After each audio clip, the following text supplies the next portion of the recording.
I felt I hadn't spent enough time to the northeast of Mudgee, so I set out today to rectify that.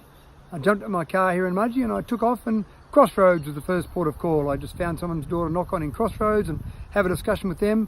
Then I went up further to Stony Creek, came back round to Havlar, which I actually thought was pronounced Havilar, but apparently you drop the I, which I suppose is not that unusual because Aussies tend to drop vowels out of a lot of the words that we say. So I went to Havlar, went to Hayes Gap, went around to Bottabala, went to Beara. Well, I again thought that was Barra, but I found out today from residents in Beara that it was pronounced Beara, and came back around to Mount Knowles. So it was a good busy day, spent the whole day out there knocking on doors. And the main issues that came through in that door knock, again, I have said before, all politics is local, and today that was the case, but I found a few little common threads there. Certainly the silver mine, Bowden Silver Mine, which I have visited before, and I've visited the Louis Action Group to talk to them about that mine and the impacts on the community or potential impacts there. That was certainly something that was brought up a number of times today. Again, out in that area, that makes sense because it is fairly close to the silver mine, the proposed silver mine there at Louis, the Bowden Silver Mine. So that was obviously an issue that people wanted to talk about impacts on the environment, about potential negative impacts. A couple of people wanted to talk about the potential positive economic impacts, but the majority of people really wanted to talk about the impact on the environment, the potential impact that mine would have. Roads, not surprisingly, when I'm driving around some of these regional areas, roads constantly comes up as an issue.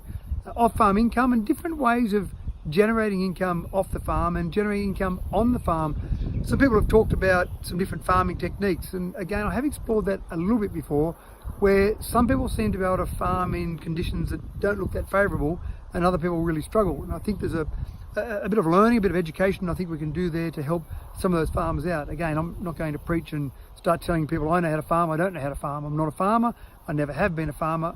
I can't profess to know anything at an expert level about farming. But I do know that some people seem to be able to do it a little bit better than others, and I think education can help share that knowledge across everyone.